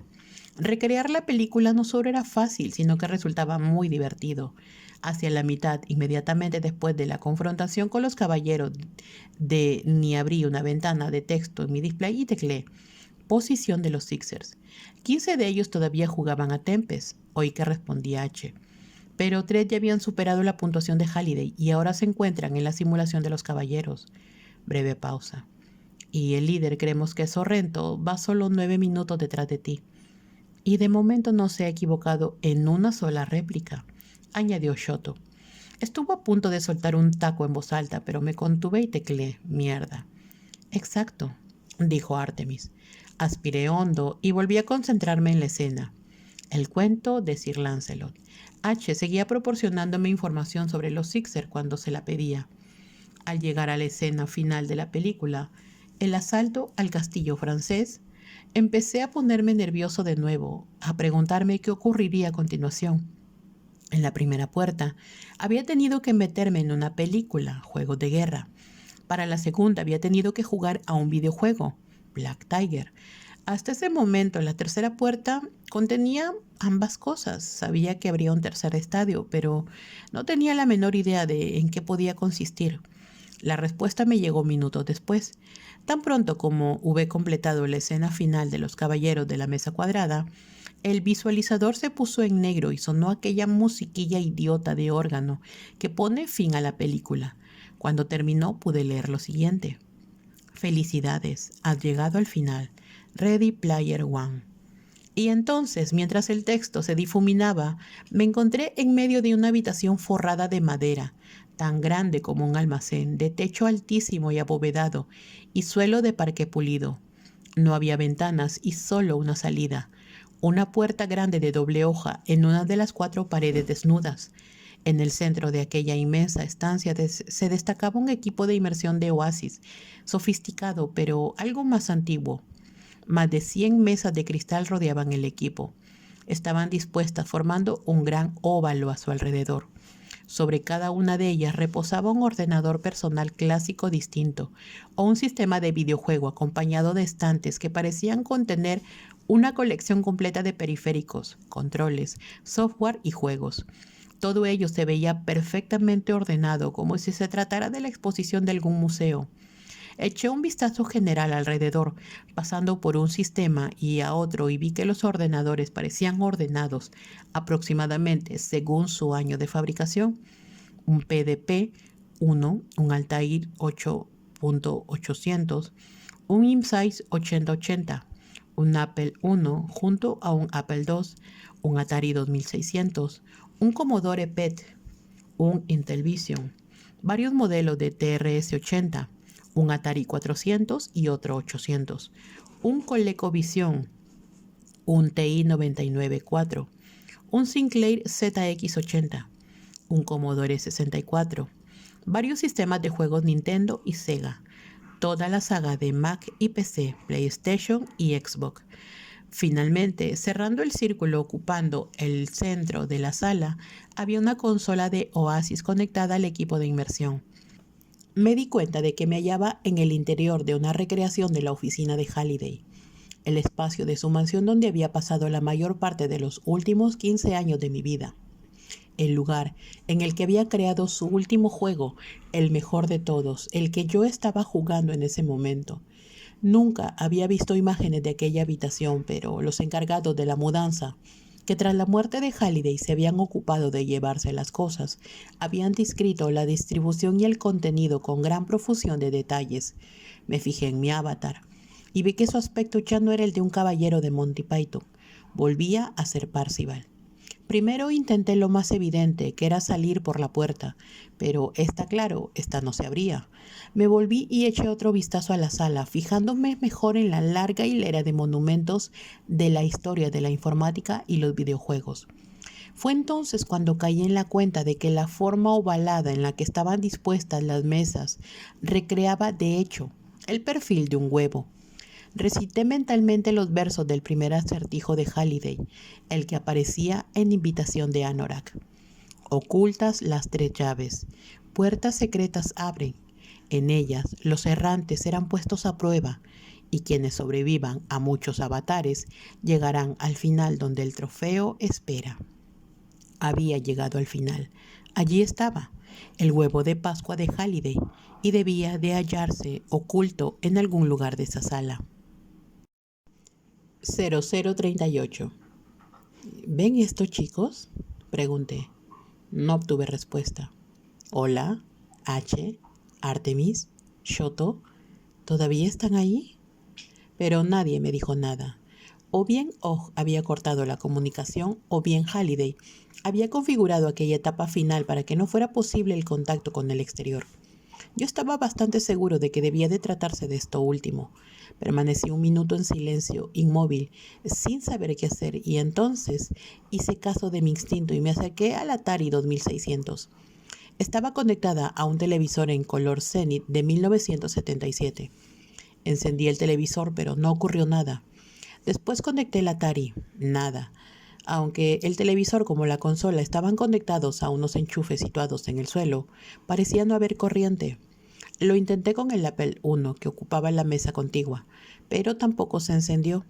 Tras varios minutos experimentando, descubrí que el único ordenador que se ponía en marcha era el más antiguo de todos, el IMSAI 8080, el mismo modelo que Matthew Broderick manejaba en juegos de guerra. Cuando lo inicié, apareció una pantalla totalmente en blanco, salvo por una palabra: Login. Introduje la palabra Anorak y le di a Intro. Identificación no reconocida. Fin de conexión. Entonces el ordenador se apagó y solo tuve que volver a encenderlo para que volviera a aparecer el orden de Login. Probé con Halliday, tampoco hubo suerte. En juegos de guerra, la contraseña secreta que daba acceso al superordenador Warp era Joshua. El profesor Falken, creador de Warp, había usado el nombre de su hijo para crearlo, la persona a la que más quería en el mundo. Tecleé Og, no funcionó. Ogden, tampoco. Tecleé Kira y le di a Intro. Identificación no reconocida. Fin de conexión. Lo probé con los nombres de su padre y de su madre. Lo probé con Safot, que era como se llamaba un pez que tenía de mascota, y con Tiberius, nombre de un hurón que había tenido hace tiempo. Pero no era ninguno de ellos. Comprobé la hora. Llevaba más de 10 minutos en aquella sala, lo que implicaba que Sorrento ya me habría dado alcance y en ese preciso instante se encontraba en el interior de su propia copia de esa misma estancia, y probablemente un equipo de expertos en Halliday le estaría susurrando sugerencias al oído gracias al trucaje de su equipo de inmersión. Era muy posible que trabajaran a partir de una lista ordenada por prioridades y que Sorrento fuera tecleándolas lo más deprisa que pudieran sus dedos. Se me agotaba el tiempo. Apreté mucho los dientes desesperado. No tenía ni idea de cuál podría ser la próxima opción. Entonces recordé una frase de la biografía de Ogden Morrow. Jim se ponía muy nervioso en presencia de mujeres, y Kira fue la única chica con la que le vi hablando de manera relajada. Aún así, era solo como personaje, como Anorak, en el curso de nuestras sesiones de juego, y únicamente se dirigía a ella llamándola Leucosia, el nombre de su personaje. Puse en marcha el ordenador una vez más. Cuando apareció la orden de login, tecleé leucosia y le di a intro. En ese momento, todos los aparatos de la sala se pusieron en marcha. Amplificados por el techo abovedado, resonaban los chirridos de las unidades de disco, los pitidos y otros sonidos de los test automáticos de arranque. Me fui de nuevo hasta el Atari 2600 y rebusqué en el inmenso estante de cartuchos de juegos, ordenados alfabéticamente, que se hallaba junto a ella, hasta que encontré el que estaba buscando, Adventure. Lo introduje en la consola y la encendí antes de pulsar el botón de reset para iniciar el juego. Tardé unos minutos en alcanzar la habitación secreta. Desenvainé la espada y la usé para liquidar a los 3 dragones. Después encontré la llave negra. Abrí las puertas del castillo negro y me introduje en su laberinto. El punto gris estaba escondido donde se suponía que debía de estar. Lo recogí y lo llevé de vuelta por el diminuto reino de 8 bits y después lo usé para cruzar la barrera mágica y entrar en la habitación secreta. Pero, a diferencia de lo que sucedía en el juego original de Atari, aquella habitación secreta no tenía el nombre de Warren Robinet, el programador de Adventure. Lo que se veía en el centro mismo de la pantalla era una gran forma ovalada de bordes pixelados. Un huevo. El huevo. Permanecí unos instantes en silencio absoluto, incrédulo, observando la pantalla. Entonces desplacé hacia la derecha el joystick para que mi diminuto avatar en forma de cuadrado se moviera por aquel fondo parpadeante. El altavoz del televisor emitió un breve pitido electrónico cuando solté el punto gris y recogí el huevo. Hubo un destello de luz brillante y vi que mi avatar ya no sostenía el joystick. Entonces, sosteniendo entre las manos, tenía un gran huevo plateado. En su superficie curvada se reflejaba el rostro distorsionado de mi avatar. Cuando finalmente, haciendo un gran esfuerzo, conseguí dejar de mirarlo, alcé la vista y vi que la puerta de doble hoja del otro extremo de la sala había sido sustituida por otra. La salida. Un portal con marco de cristal que conducía de nuevo al vestíbulo del castillo de Anorak. La fortaleza parecía totalmente restaurada, a pesar de que el servidor de Oasis todavía tardaría varias horas más en reiniciarse. Eché un vistazo último a la oficina de Halliday y entonces, con el huevo en la mano, crucé la habitación y me dirigí hacia la salida. En cuanto la hube franqueado, me volví y tuve tiempo de ver que la puerta de cristal se transformaba en una gran puerta de madera encajada en uno de los muros del castillo. La abrí. Al otro lado se divisaba una escalera de caracol que conducía a lo alto de la torre más alta del castillo. Subí y descubrí que allí se encontraba el estudio del avatar de Halliday, atestado de librerías llenas de pergaminos antiguos y libros de polvorientos de hechizos. Me acerqué a la ventana y contemplé las extraordinarias vistas que desde allí se admiraban. El paisaje ya no era desolador. Los efectos del cataclismo habían desaparecido y Cetonia parecía toda ella restaurada, lo mismo que el castillo. Miré a mi alrededor.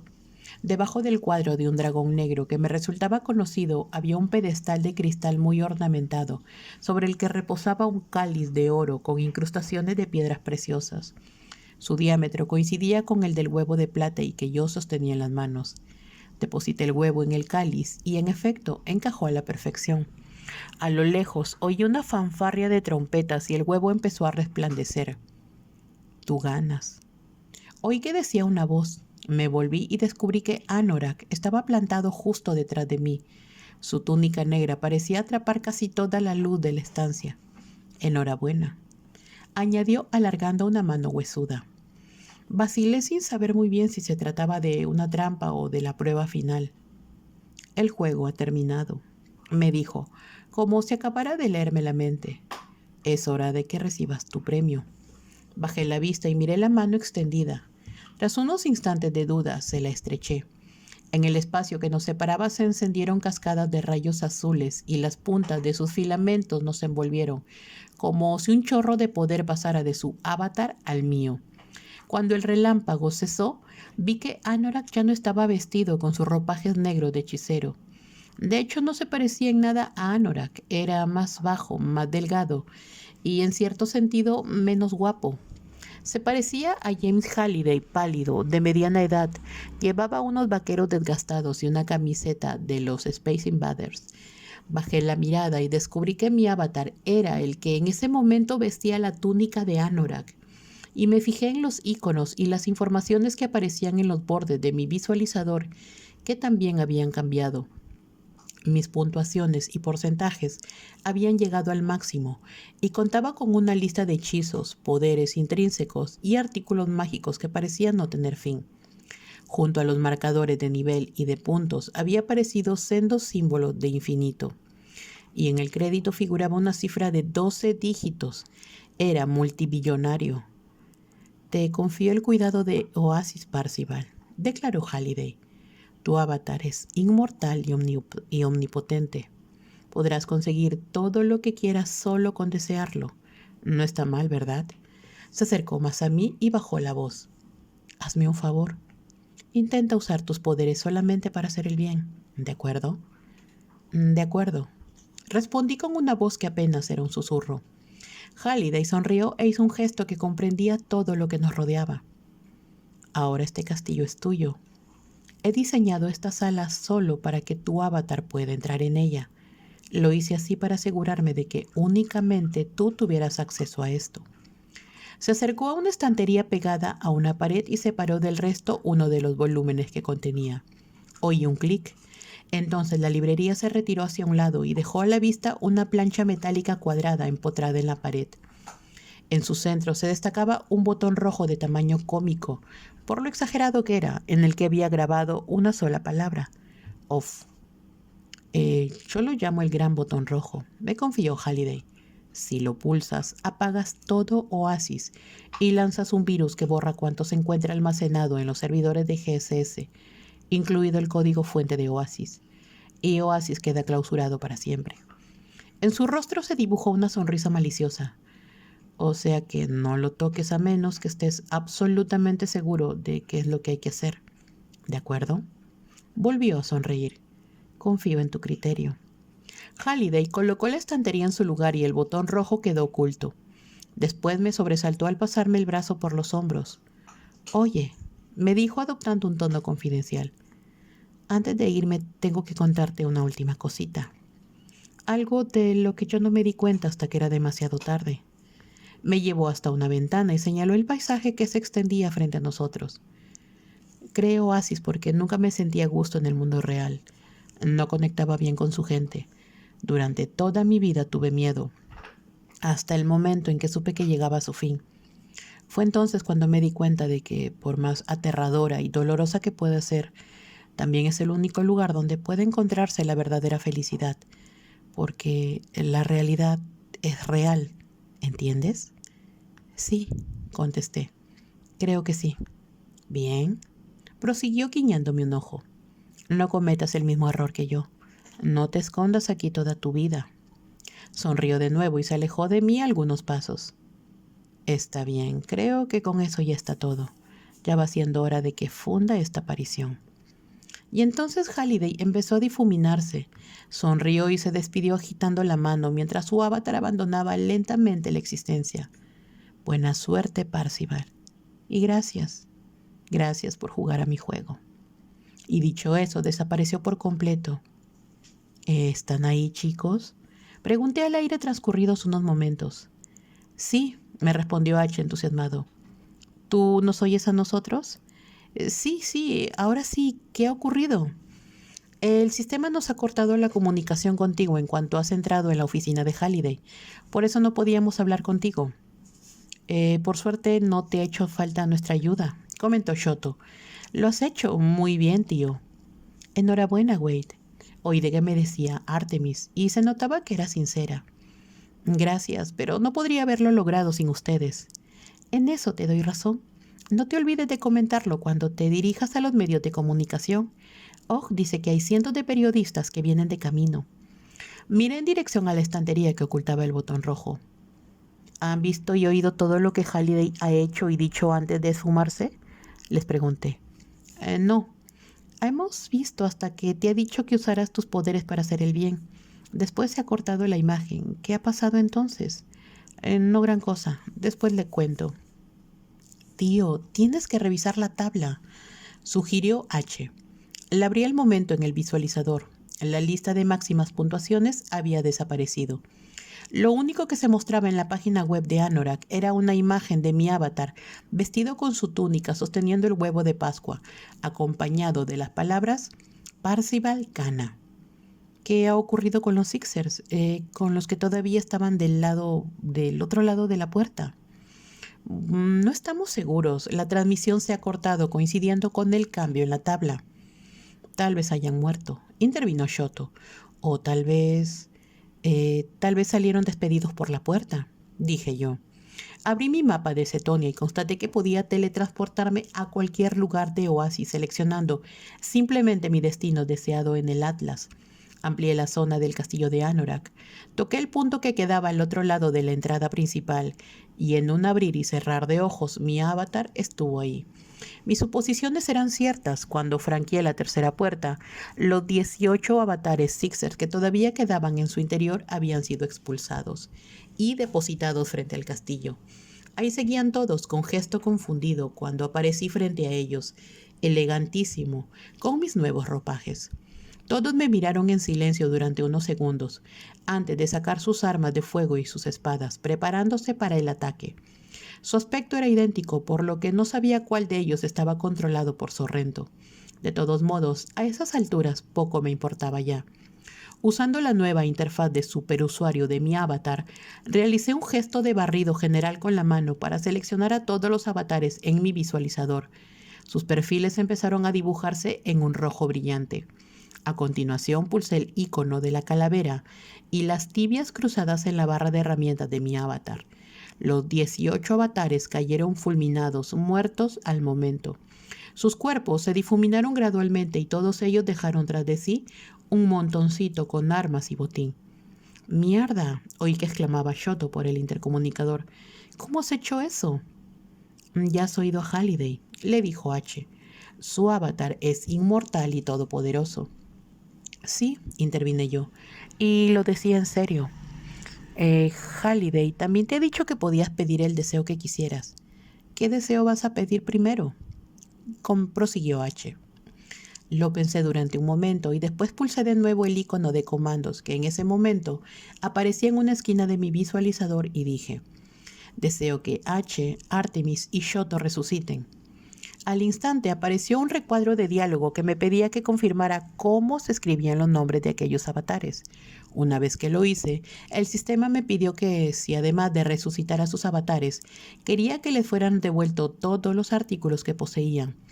Pulsé el icono de sí y entonces en el centro del visualizador apareció un mensaje: «Resurrección completa, avatares restaurados». «Chicos, creo que ya pueden intentar conectarse de nuevo a sus cuentas». «Ya vamos para allá», exclamó H. Segundos después, Shoto volvió a conectarse a su cuenta y su avatar se materializó a poca distancia del mío, en el punto exacto donde había sido asesinado horas antes. Corrió hacia mí con una sonrisa de oreja a oreja.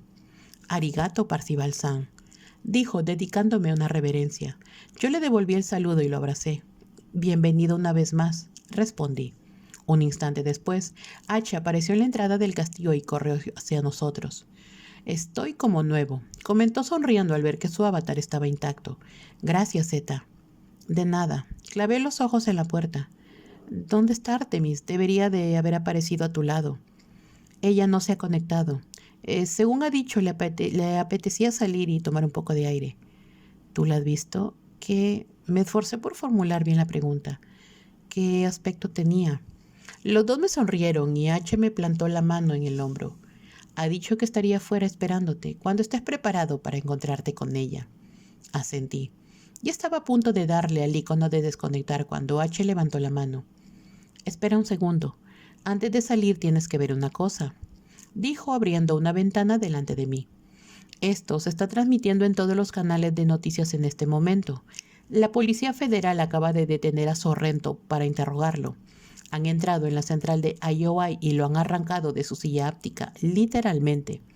En efecto, en ese momento se iniciaba una transmisión realizada con cámara en mano en la que aparecía un equipo de agentes federales que conducía a Sorrento por el vestíbulo de la sede de IOI.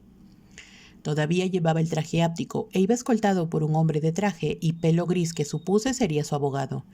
Sorrento, más que otra cosa, parecía molesto, como si todo aquello fuera un inconveniente menor. El texto que podía leerse bajo las imágenes rezaba: Director ejecutivo de IOI Sorrento acusado de asesinato. Los informativos llevan todo el día emitiendo fragmentos de tu sesión de chatlink con Sorrento, dijo H deteniendo la emisión. Sobre todo la parte en la que te amenaza con matarte y después hacer estallar la caravana de tu tía. H le dio a play y el informativo siguió. Los agentes federales seguían conduciendo a Sorrento a través del vestíbulo, que estaba lleno de periodistas que se apretujaban unos contra otros y formulaban preguntas. El que grababa las imágenes que nosotros veíamos se adelantaba más y colocaba la cámara muy cerca del rostro de Sorrento. ¿Cómo se siente el saber que ha perdido el concurso? Sorrento sonreía, pero no respondía nada. Entonces su abogado se interponía entre la cámara y él y se dirigía a los periodistas. Los cargos presentados contra mi cliente carecen de fundamento, manifestó. La grabación de la simulación que se ha divulgado es inequívocamente falsa. No tenemos más comentarios que hacer por el momento. Sorrento asintió y salió del edificio flanqueado por los policías sin dejar de sonreír. Seguro que el muy cabrón queda impune, dije yo. IOI puede permitirse contratar a los mejores abogados del mundo. ¿Es verdad?, admitió H antes de dedicarme su sonrisa de gato de Cheshire. Pero ahora nosotros también podemos. 0039. Cuando salí de la cabina de inmersión, Og ya estaba junto a la puerta esperándome. Bien hecho, me dijo, abrazándome a mí con fuerza. Muy bien hecho. Gracias, Og. Todavía me sentía algo mareado y me temblaban las piernas. Varios ejecutivos de GSS han llegado mientras tú estabas conectado, me informó. Además de los abogados de Jim, todos te esperan arriba. Como supondrás, están todos impacientes por hablar contigo. ¿Tengo que hablar con todos ellos ahora mismo? No, claro que no. Ahora todos trabajan para ti, recuérdalo. Haz esperar a esos cabrones todo lo que quieras. Se acercó más a mí. Mi abogado también está ahí arriba. Es un buen tipo, un perro de presa. Él se asegurará de que nadie te tome el pelo. Gracias, Og. Le debo una. Tonterías. Soy yo quien tiene que darte las gracias. Hacía décadas que no me divertía tanto. Qué bien que lo has hecho, hijo. Miré a mi alrededor, inseguro. H y Shoto seguían en sus cabinas de inmersión desde donde celebraban unas ruedas de prensa improvisadas online, pero la cabina de Artemis estaba vacía. Me volví hacia Og. ¿Sabe dónde ha ido Artemis? Og me sonrió y me hizo una seña. Por esas escaleras, la primera puerta que encuentres. Ha dicho que te esperaría en el centro del laberinto de Cetos. Es un laberinto fácil de recorrer, o sea que no creo que tardes mucho en encontrarla. Salí al exterior y entrecerré los ojos para adaptarlos a la luz. El aire era tibio y el sol ya estaba alto. No se veía ni una nube en el cielo. Hacía un día radiante. El laberinto de Cetos cubría varias hectáreas de tierra y se extendía desde la fachada trasera de la mansión. Los cipreses de la entrada estaban recortados imitando la puerta de un castillo al que se accedía por una verja abierta. Las densas paredes de arbustos que formaban el laberinto tenían una altura de 3 metros, por lo que resultaba imposible ver por encima, incluso si te ponías de pie en alguno de los bancos instalados a lo largo del jardín. Entré en él y pasé varios minutos caminando en círculo, confundido hasta que al fin me di cuenta de que su trazado era idéntico al de Adventure. En cuanto lo supe, tardé solo unos minutos en encontrar el gran claro que se abría en el centro. Allí había una fuente grande en cuyo centro se alzaba una escultura de piedra de los 3 dragones en forma de pato de Adventure. Cada uno de ellos escupía un chorro de agua por la boca en vez de fuego. Y entonces la vi. Estaba sentada en el banco de piedra y observaba la fuente. Me daba la espalda y tenía la cabeza inclinada hacia adelante. El pelo largo, negro, le resbalaba por el hombro derecho. Veía que apoyaba las manos en el regazo. No me atreví a acercarme más. Finalmente me armé de valor para dirigirme hacia ella. «Hola», dije. Ella levantó la cabeza al oírme, pero no se volvió. «Hola», oí que decía. ¿Y era su voz? La voz de Artemis. La voz que me había pasado tantas horas escuchando, y eso me dio el valor para seguir avanzando. Rodeé la fuente y me detuve hasta que me encontré frente a ella. Al notar que me acercaba, ella volvió la cara a un lado para no mirarme y para mantenerme fuera de su campo de visión. Pero yo sí podía verla a ella, y era igual que en la foto que había visto. El mismo cuerpo rubenciano, la misma piel pálida y pecosa, los mismos ojos castaños, el pelo negro azabache, el mismo rostro bonito, redondo, con la misma marca de nacimiento. La diferencia era que ya no intentaba ocultarla con el flequillo largo. Llevaba el pelo recogido, peinado hacia atrás para que pudiera verla. Esperé un silencio, pero ella no alzaba la vista. Eres exactamente como imaginaba, preciosa. ¿De verdad? Preguntó ella en voz baja. Se volvió despacio para mirarme, para verme poco a poco, empezando por los pies y alzando la vista hasta llegar a mi cara. Cuando nuestros ojos se encontraron, me sonrió nerviosa. Pues, ¿sabes una cosa? Que tú también eres como siempre creí que serías, feo como el culo. Nos echamos a reír y casi toda la tensión que se respiraba en el ambiente se disipó. Entonces nos miramos a los ojos durante lo que me pareció una eternidad. Me di cuenta de que era la primera vez que lo hacíamos. No nos hemos presentado formalmente. Soy Samantha. Hola Samantha, yo soy Wade. Me alegro de conocerte en persona por fin, Wade.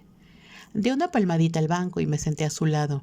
Tras un largo silencio me preguntó, ¿y qué va a pasar ahora? Sonreí. Vamos a usar toda la pasta que acabamos de ganar para dar de comer a la gente de todo el planeta. Vamos a hacer del mundo un lugar mejor, ¿no? Ella sonrió.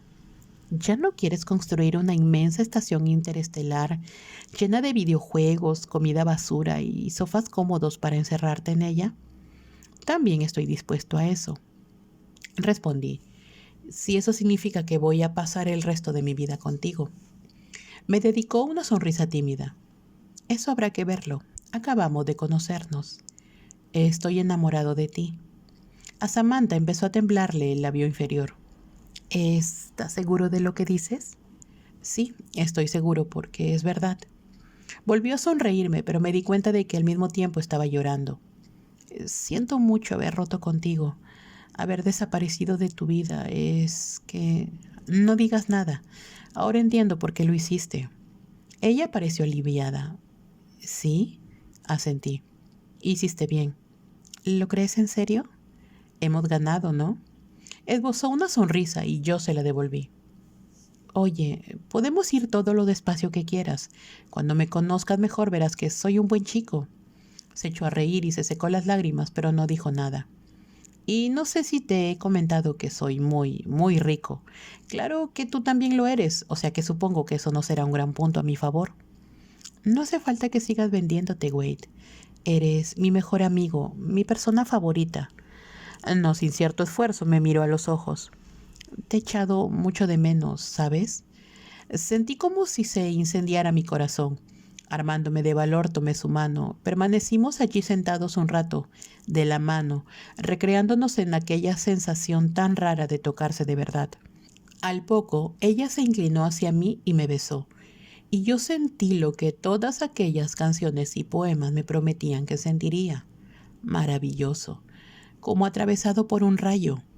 Y entonces pensé que, por primera vez desde que tenía memoria, no sentía el menor deseo de regresar a Oasis. Fin. Muchas gracias por haberme escuchado en esta increíble aventura. Nos vemos en la segunda parte del libro, Ready Player 2.